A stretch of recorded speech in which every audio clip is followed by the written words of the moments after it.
Hey guys, what's going on? My name's Akil, and I just got done watching the fifth season of Fairy Tail, guys. And unfortunately, this is my least favorite season of the show. And I'll explain why that is. First of all, welcome if you're new to my channel. That's great. Thank you for sticking with me through these Fairy Tail videos as well as these One Piece reviews this year. And I finished my goal for anime for the year, as I said that I wanted to watch at least 10 seasons of anime this year, five from One Piece, five from Fairy Tail, and I did, so that's great. So I'm going to talk about what's going to happen next year, how the structure is going to be, in case you guys don't know, which is because it's similar but maybe also a little bit different. So yeah, now in terms of Fairy Tail, let's start talking about the story. Basically, it revolves around the key of the Starry, uh, Heaven arc, or is it no? Sorry, not Heaven. Key of the Starry Sky arc, I think. Yeah, not Heaven, Sky, whatever. But basically, there's this infinity clock involved. There's this key. There's this new character that you can see next to Natsu, that's known as Michelle, and she is an interesting character because when you see her, she's all like clumsy and silly and kind of bubbly at times, but there's more to her than meets the eye. And I like the direction that they took the character in. I'm talking about Michelle, by the way, but I kind of saw it coming, so yeah. But um, it was still interesting, so yeah.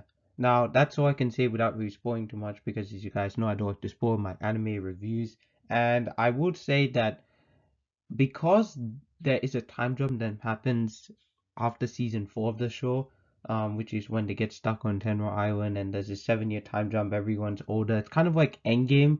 Like, remember Endgame? There's this 5-year gap or 5-year time jump when the people, like the main six Avengers, some of the other characters too, that didn't get snapped away.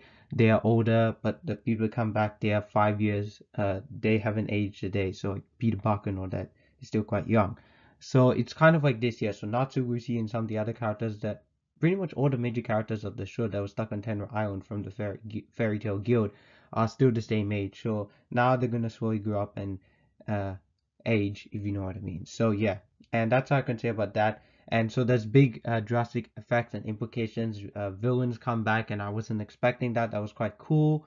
And in terms of characters, I mean, everyone's there. This is probably the largest ensemble Fairy Tale season yet, because there's a lot happening in terms of characters. A lot of characters progress forward. I would say this season really is about Lucy and Michelle, and I really like how they did that, because Lucy has been a character that's been kind of up and down for me, but this season they really fleshed her out quite a bit more and give it a lot more to do in terms of just being in the background. So I really like that quite a bit. Now, in terms of the positives, I will say that the characters really stand out to me this season. Like I said, um, Michelle is a very interesting character, like I said before, because again, don't expect the stereotypical clumsy girl, damsel in distress type of girl that can't really wants to fight but can't really fight at the same time type of thing. Don't expect that cliche from her. Natsu is obviously the best part. They show my personal opinion, and he once again is really, really good here.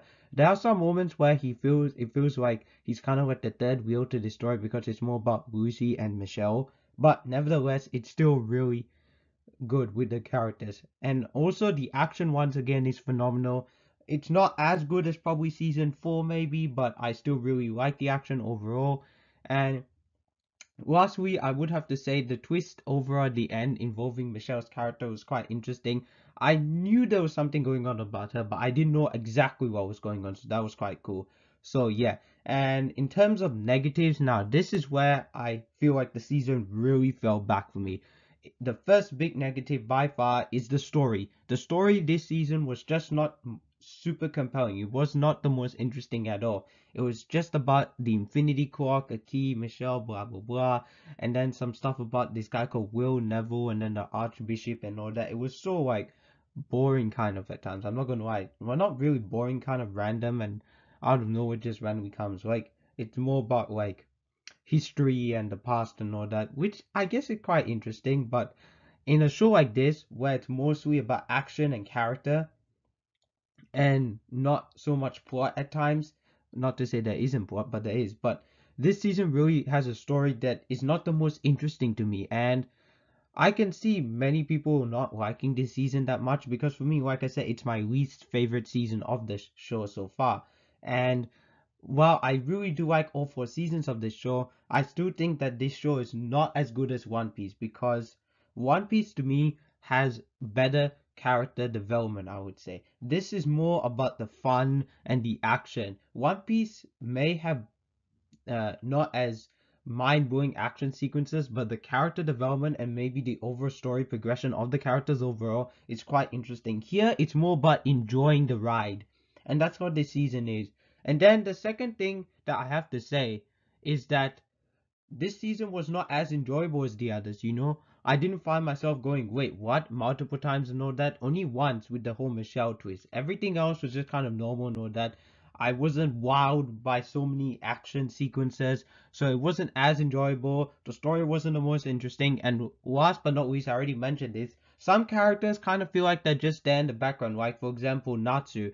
He really feels like the third wheel at times, but it's still interesting to see him get in on the action. So overall, guys, Fairy Tail Season 5 unfortunately gets a 7 out of 10 for me, not an 8, unlike Seasons 1 to 4, which I really enjoyed.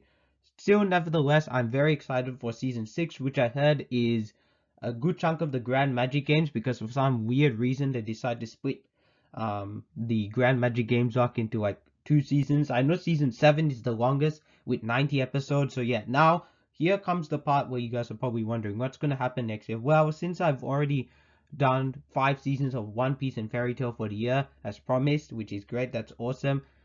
I'm now going to let the year end, but I am actually planning on starting One Piece Season 6 because I actually requested. What happened is that I went to the library one day and I wanted to borrow Fairy Tail, the last couple of episodes to watch on DVD for this season, but then they didn't have it, so I asked them to get a particular One Piece collection, and that's 13 after the first 13 episodes of season 6, which is what I'm up to right now.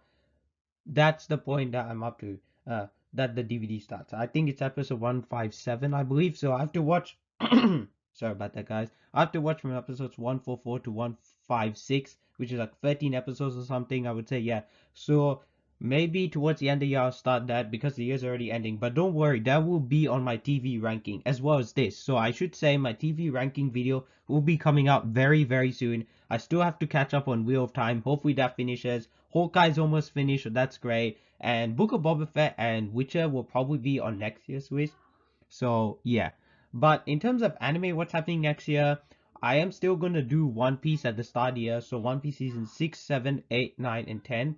And then Fairy Tail will be after that. Now, unfortunately, Fairy Tail we're almost at the end of the show. Can you believe it? We've already seen a good chunk of the show.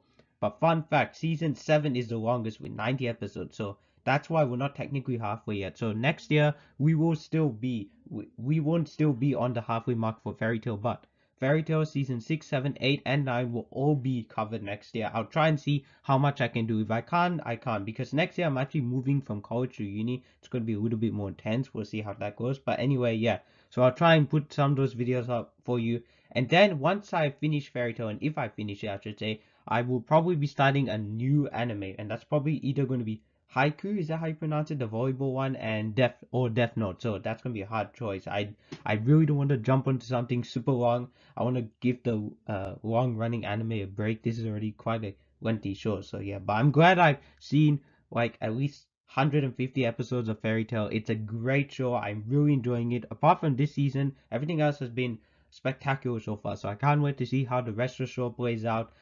I've heard that the latest seasons are really, really good, so I'm very excited about that. But anyway, guys, those are my thoughts on Fairy Tail Season 5.